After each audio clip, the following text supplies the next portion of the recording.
Welcome back to the Maniacs podcast. Bob Ryan, fresh off his trip to Byron, Maine, ladies and gentlemen. There are two people. Now, there's one other person I know, not from Maine, that actually knows what Byron, Maine is, and that's Bob Ryan. So, Bob, I'm glad you're back. You were in my home country, and I'm glad you had a great vacation. Did have a great, everything went great up there, yep. Good old Rangeley, Maine. Byron, Maine, terrific. And also, we are brought by Athletic Greens. Athletic Greens. Feel better, folks. All right, Bob, let's get to it. Rob Williams is hurt. Shocking. Where have we heard this before? He's going to have the knee scoped. It's not catastrophic because he's going to miss the preseason, the beginning of the season. He should be okay. But you just got to wonder. I mean, are we ever going to see this guy have a healthy season? All we talk about is, not all we talk, one of the number one thing that we talk about during the season is Rob Williams. He's great when you have him on the floor. You got to keep him on the floor, and keeping him on the floor is really problematic. I was very upset with this. I thought, that there wasn't, he was going to start the season anyway. Here's the numbers, Garrett, on Rob Williams. He's played 4 years in the NBA. In his first season, he played 32 games. Then he played 29 games. Third season, 52, and last year a career high 61. He's been available for 174 of a potential 328 games. And you can see the vast difference when he's on the floor. They're a totally different team. I mean, at both ends. Obviously, the defensive end, it's obvious. But his offensive, the lob, he's always a target. He's dangerous. He's a dangerous player against the other team. And he can run. And he can run. He's a tremendous athlete. He's the kind of player that we, quote unquote, Boston has lacked throughout the last 20 years. That other teams have gotten those kind of centers. We haven't had that kind of guy, and now we got our own. And when he's out there, this is disappointing. 4 to 6 weeks. Well, the season opener is October 18th. That is 4 weeks plus. That's all. So definitely he's going to miss. He may make it, but I wouldn't count on it. Well, there's no reason to rush him. No, they're saying a 4 to 6 to make it to 6, but it's just so disappointing. And the fact is that there's no replacement suitable. They'll go small. Al Horford will have to move to the 5, which against some teams is okay. Some other teams it isn't. If it matters that much, because we're in an era now where the old nomenclature doesn't matter. It's all about.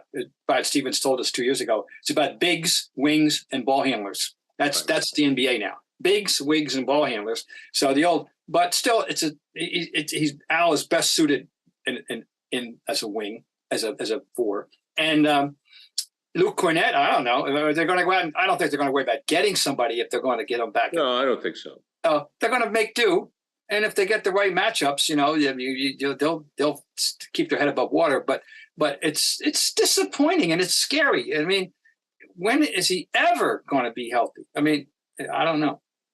Well, we don't know. And right now he has the label of being injury prone. And fair or unfair, it's accurate. I feel bad labeling players that are injury prone because it's not like they're doing it on purpose. Oh, no. God, it's just the way it is. Now, to me, Bob, and let's talk about the difference in the Celtics when he's on or off the floor. Because to me, I think he's the key to winning a championship. Now, when you talk about not making the deal for Durant and you have Jaylen Brown here, I think this year is going to be more difficult because teams are going to be healthier. We all know it's hard to get back to the finals. We all know it's hard to repeat. When Williams is on the floor, I think this team can beat anybody. I think they can beat anybody because the ball moves, he runs, he's an intimidator, he can block shots. The game changes completely. I've never seen anything like it, completely. So I think he's that important. So let's break it down. What do you see from the Celtics when he's on the floor? Well, you see a team that can play a type of defense that knows that it's got help in the back, and for sure. And I'm sure they play with a certain kind of confidence that they don't have when he's not there.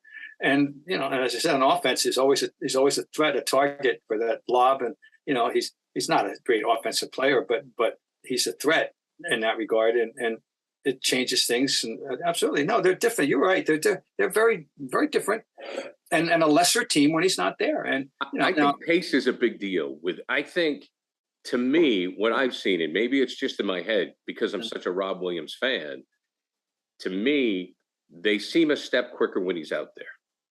I don't know why. Maybe I'm wrong. I don't know. Maybe I can't say you're right or you're wrong. At all.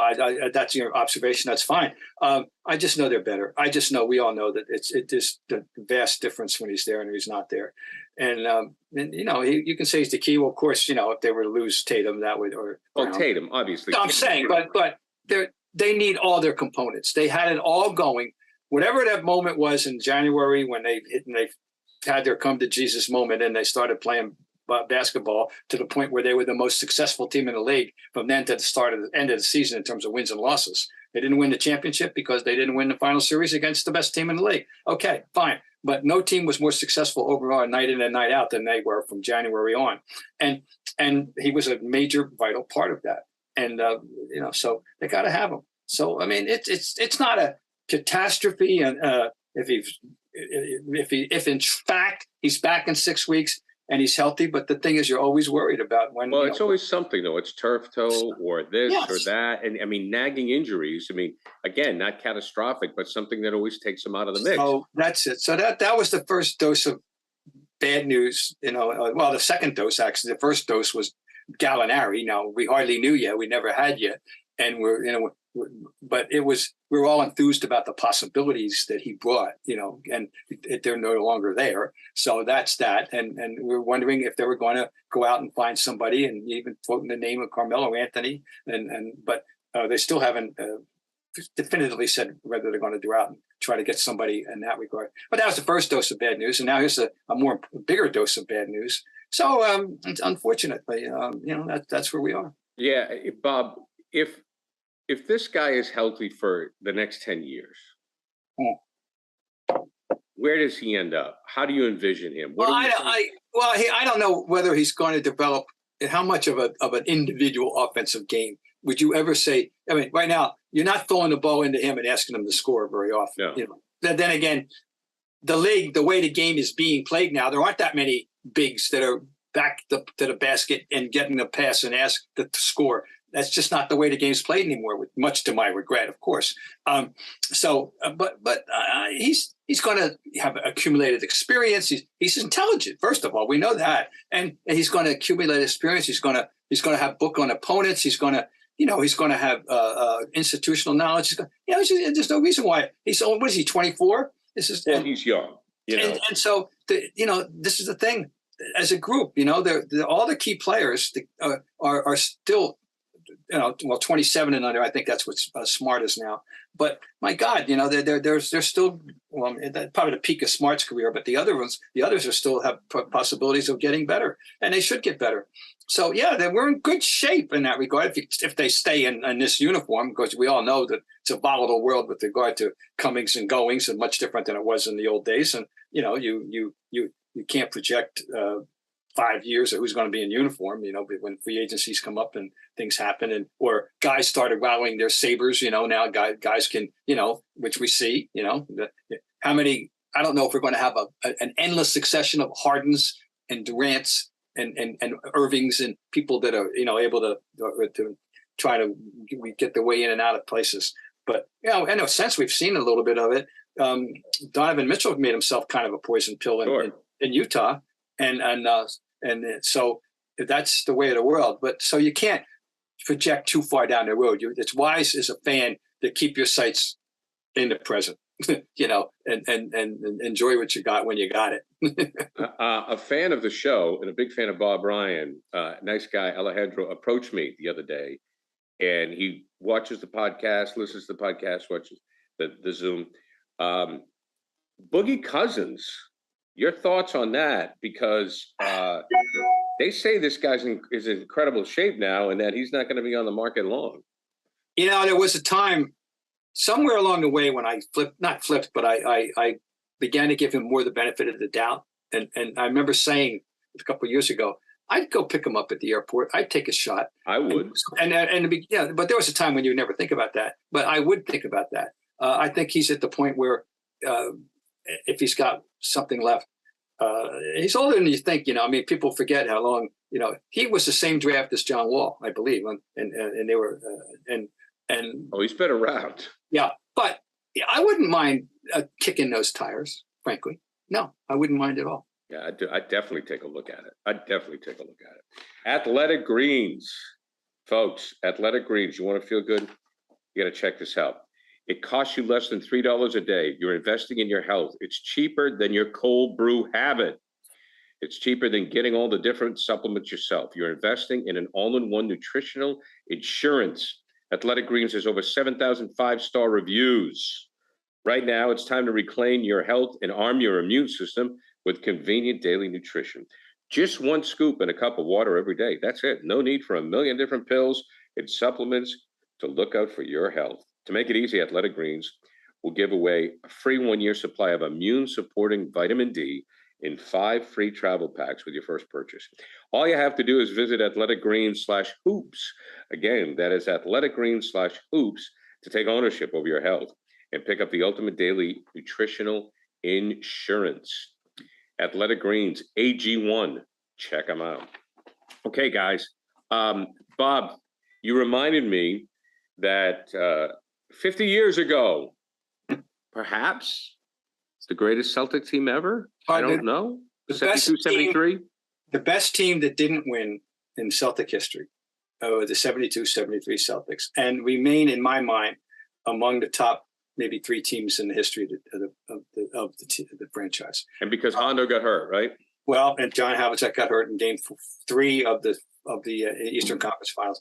But what happened is that here's a team was on the move. After Russell retired, the first year was obviously a shaky transition year with a new coach and adjusting to life without Bill Russell and Sam Jones. And they won, led by John Havlicek, still at the peak of his career, led the team in scoring, rebounds, and assists, by the way, in the 69-70 season. Then comes Dave Cowens. And that was the beginning of the turnaround. They draft Cowens in 70. They win 44 games. They do not make it back to the playoffs. Then in 71-72, they win 56 games. They make it to the playoffs. They're beaten by the Knicks in 5, humbled a little bit. The guy they can't handle is Dave DeBusschere. He's killing them. Satch is at the end of his career, and they don't have a power forward. And here comes Paul Silas. Right. And how they got Paul Silas, of course, was part of the Auerbach savvy.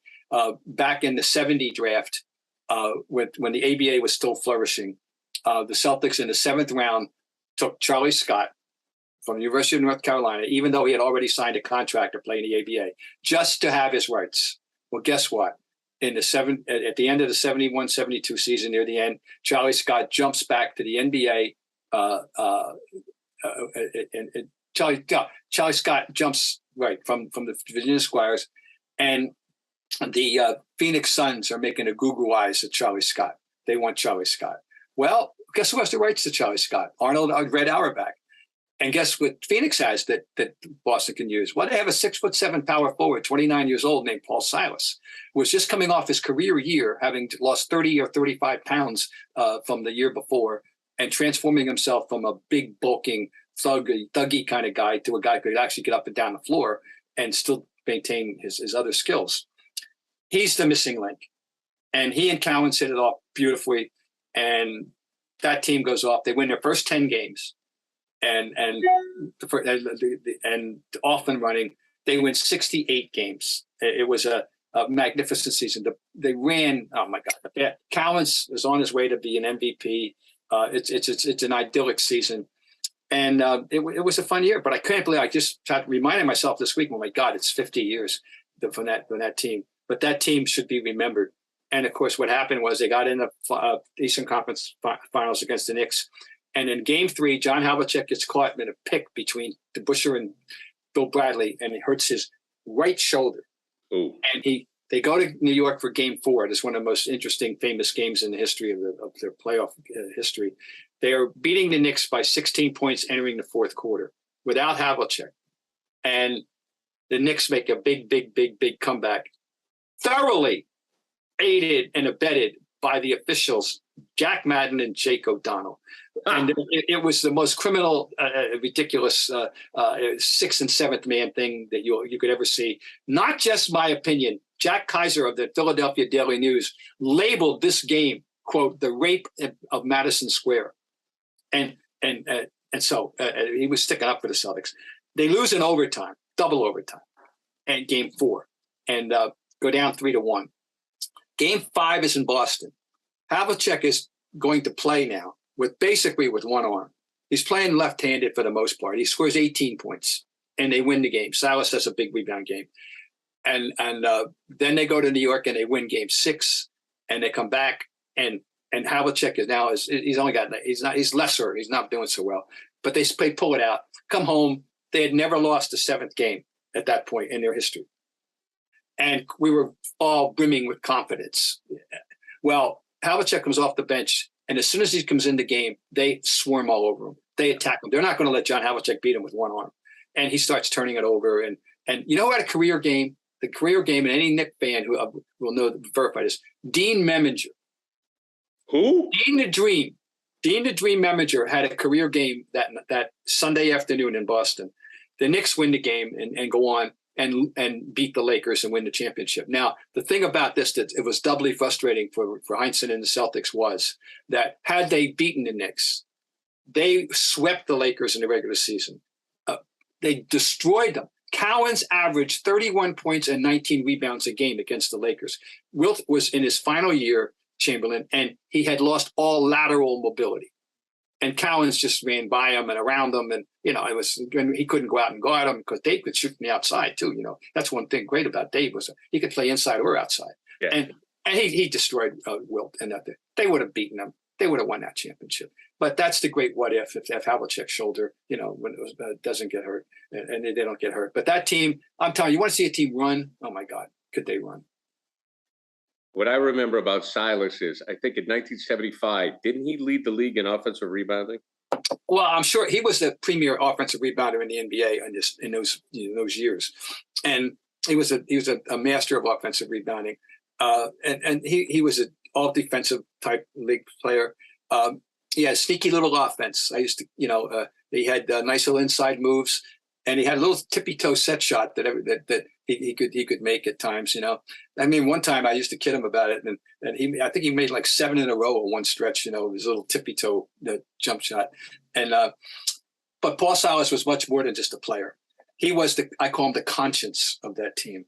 He is a man's man type guy of a locker room thorough presence. One of my all-time favorite people. I became very friendly with Paul Silas, personal friend. It was a privilege to know him. And, he wound up playing in his 4 years with the Celtics. They won 2 championships, and they won 60 games in 1974-75 and 56 in 1975-76 when they won a championship. Went to he was absolutely, a critical part of them, of that era. And another limb of the Red Auerbach coaching tree. Yes, right. One of the many coaches that have come out of Red Auerbach, absolutely. But one of them is, it didn't end the way it should have ended here. They really didn't want to pay him what he wanted. And after 75-76, and he wound up getting traded to Denver. And of course, that's how we got Rowe. That's how we got Wicks and Rowe. Yeah, we forget about those years. We don't remember. It's a whole other era. And of course, that led to Cowens. Wicks, Curtis Rowe era. That led to Cowens doing his famous sabbatical. Yeah. So distraught, losing and he just wasn't ready to not ready to play, and all that. But anyway, 50 years. I mean, it's sobering for me to think about that. But that was it was a pure joy covering that team and watching. Charlie Scott ended up back with the Celtics for Paul Westphal. That's exactly right. Charlie became a Celtic and got a ring in 1976. And the thing that I always remember about Charlie, he came up big in there were all 3 6-game series they won. And in each of the 6 games, Charlie had a big game. Charlie had a big 6 game. And here's the story behind the story on the game 6 in the finals. Game 5 was the famous triple overtime game. Sure. Garher. Historic game, one of the great games in NBA history. And Charlie had fouled out in very minimal minutes of, like 25 or so. He fouled out. He was terrible. And after the game, Red told him, "Go get your rest. You're going to be important on Sunday." Remember the game? That game was on Friday night. Yeah. The turnaround Sunday, like 12 noon Phoenix time, or on Sunday. He said, "You're going to be important on Sunday. You get we're going to count on you." And Charlie came up big, had like 25 points in that sixth game. So he served his purpose here. Okay, another Bill Russell moment as they continue to celebrate his life. Your thoughts when you heard that number 6 was going to be put on the floor? Well, I mean, I knew they were going to do something, and first of all, opening night's going to be a ceremony of some sort, and they said that they were going to be honoring him in some way or fashion continually throughout the year. Well, they're going to put number 6 on the foul lane in Boston. That's cool. I'm saying nobody's ever done anything like that that I know of, and that's really cool. This is all belated. Now it's posthumous, but. It's all trying to make up these for something that can never be fully redressed is how Boston didn't officially appreciate him enough. And also, guys, as the sun comes out and small businesses are back in business, LinkedIn Jobs makes it easy to grow your team. LinkedIn Jobs helps you find the people you want to interview faster and for free. You can create a free job post within minutes on LinkedIn Jobs to reach your network and beyond to the world's largest professional network of over 810 million people. Then add your job in the purple hashtag hiring frame to your LinkedIn profile to spread the word that you're hiring so your network can help you find the right people to hire. Simple tools like screening questions make it easy to focus on candidates with just the right skills and experience so you can quickly prioritize who you'd like to interview and hire. It's why small business ranks LinkedIn Jobs #1 in delivering quality hires and leading competitors. LinkedIn Jobs helps you find the candidates you want to talk to faster. Did you know every week 40 million job seekers use LinkedIn? Post your job for free at linkedin.com/scribe.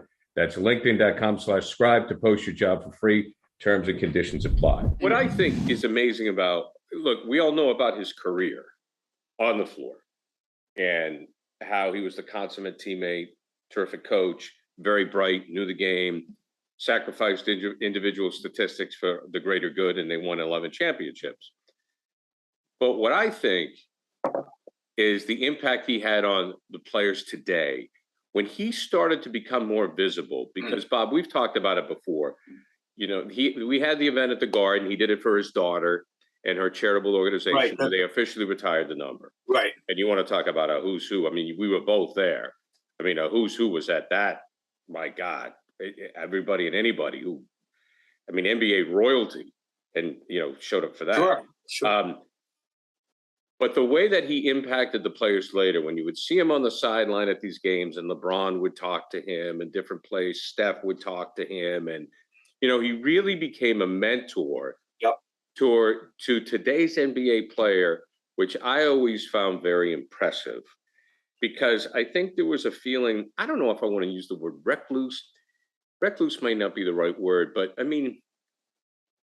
Russ could turn it on when he wanted to. We talked about that. But the fact that he was very public later in life, I think meant a lot to this league and to the players. I think that's a very good point. And someone I was quoted on, in the time, immediate aftermath of his death, as saying the cool thing is getting the Bill Russell Trophy presented to you by Bill Russell at in the finals. Sure. Maybe it was LeBron. Someone said that.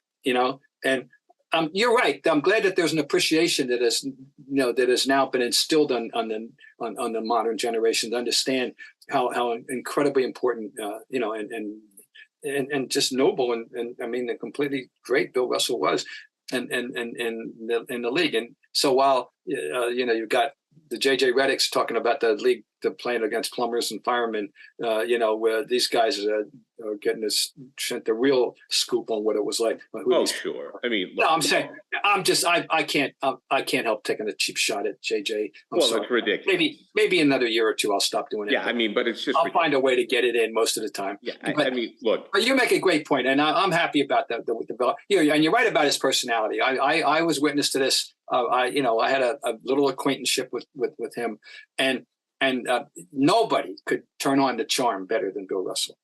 And he needed it. I mean, but he could turn it on. It's like a faucet. Nobody could be more chilling with a stare than Bill Russell. Sure. So but he's a complex human being, and I quoted the great quote that you hang your hat on with him about how he ran his life and his daily life, and it says, "My citizenship is not a gift; it's a birthright." And that's the way that was the approach he took to every day in his life. I don't have to ask you for, I shouldn't be asking you for anything in terms of my citizenship and my rights and where I can go and what I can do and who I can, Well, I never heard anybody else that summed up the concept of human dignity and then better than that, and that was Bill Russell. And you know how I feel. I think Six should just be retired permanently. I don't think anybody. Well, I've been waiting for LeBron to do the right thing, and he's the one, He's the one. There's a handful of them, but I'm waiting for LeBron to do the right thing. I'm hoping that he will, and that would really be cool. And if he can't, why he couldn't understand, it would elevate him in people's eyes. It would. It's the right thing to do. I hope he does do it. By the way, have you read it yet? I haven't read it yet, but I'm curious.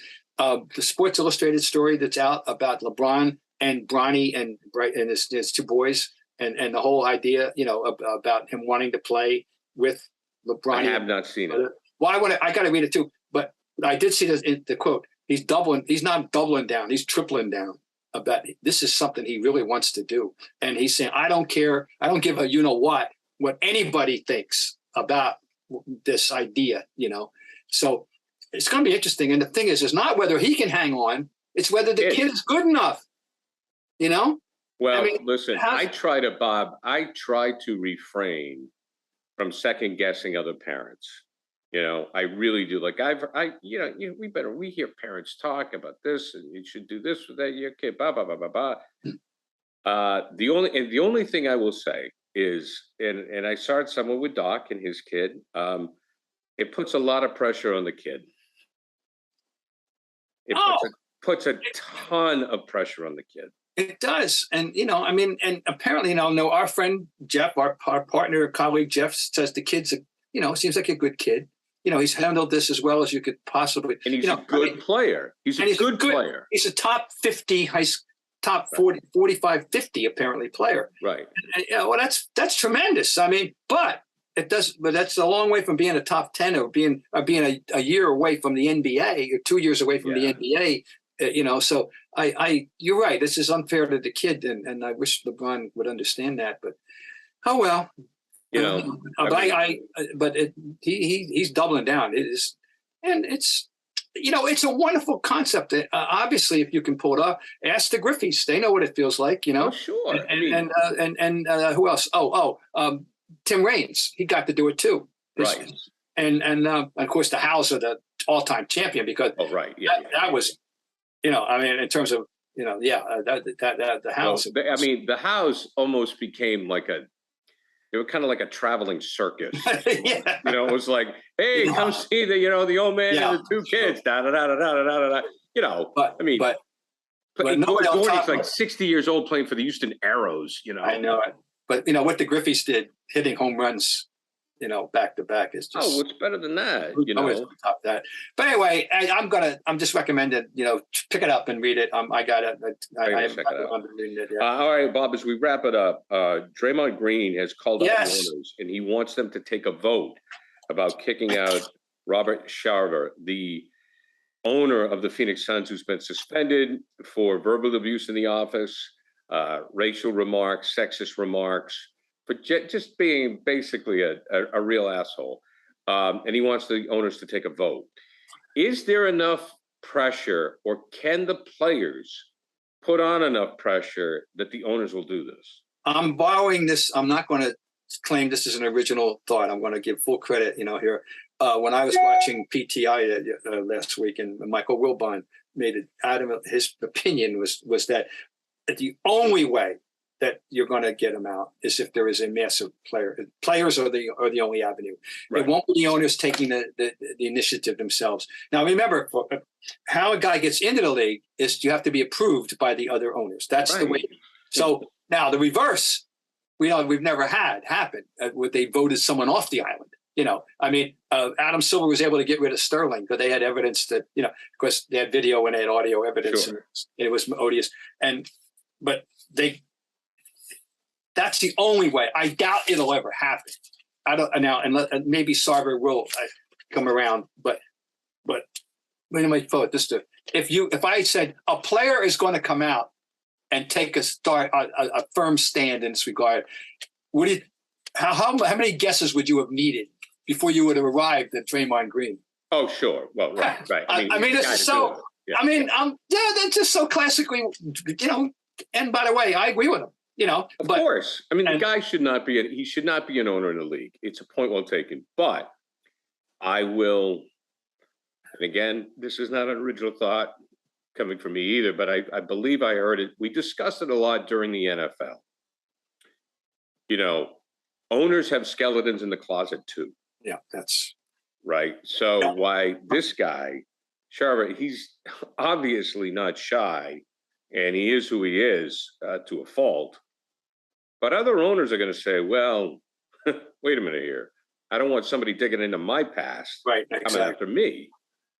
That's an assumption I think we're fair in making, that there has to, the odds are that there's plenty of a certain percentage of the owners, that's that would be their stance. Oh my God, I don't want to open this can of worms. No, I don't want to deal with it. Right. And another thing is sometimes owners, your former colleague Ron Borges often quoted Tex Schramm, owners of the ranchers, players of the cattle. That's the way he referred to football players.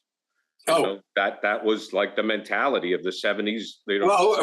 Where did the quote come up during one of the negotiations of sport in our recent times about the inmates running the asylum thing? Someone made that analogy, and they're the billionaires. The owner's going to say, "Wait a minute, we're the owners." Some guys will say, "I mean, this guy shouldn't be in the league. I mean, he just should not be in the league." Meanwhile, they're going to go, the player, look, you guys aren't owners. We run the ship, and that's the way some guys will. And meanwhile, the NFL's got their own loose end that's been dangling out there for a few years now. In our nation's capital. They got their issue. My God. They can't resolve. They haven't been able to resolve. This is unfortunate, but I think the answer to your question is the only possible way to embarrass him enough is if there's a massive player revolt. So. We'll see. All right, Robert, anything else on your mind, kid? No, I don't think so. I'm still a little bit upset, not upset, but, disappointed to hear about Robert Williams. Other than that, no, I'm fine. And, well, I want to tell you, I'm looking forward. I'm going to, tonight, as we speak, it's Wednesday, the 21st, and I'm going to go to the Garden tonight for the ABCD Hoop Dreams. Which was an idea that came out of the fertile mind of Mr. Glenn Doc Rivers back in 2011. And this is our annual night fair, the fundraiser for ABCD. Brad Stevens will be joining me there. And these lucky guys and girls will be playing for their company teams in a fun little round robin tournament at the Garden tonight. So and if you've got a friend, somebody on that you want to come cheer for, come on out. Or support ABCD if you're looking at this podcast or listening to this podcast or Zoom later on. Bob, I will just wrap up by saying this. Before you know it, basketballs will be flying. There will be training camps will be opening. And when we discuss doing this podcast in the summer, I think the idea is, what will we talk about?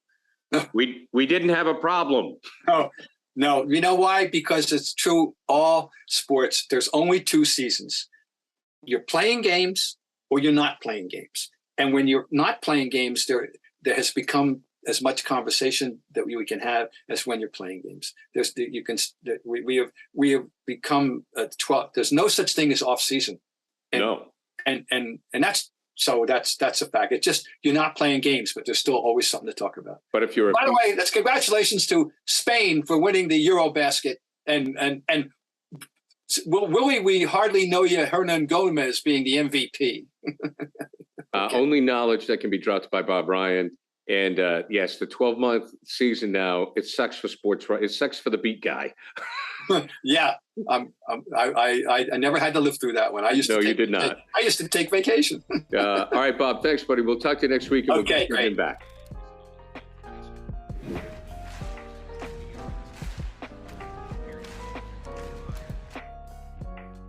This episode of the Bob Ryan and Jeff Goodman podcast is brought to you by Athletic Greens. Athletic Greens is going to give you a free 1-year supply of immune-supporting vitamin D and 5 free travel packs with your first purchase.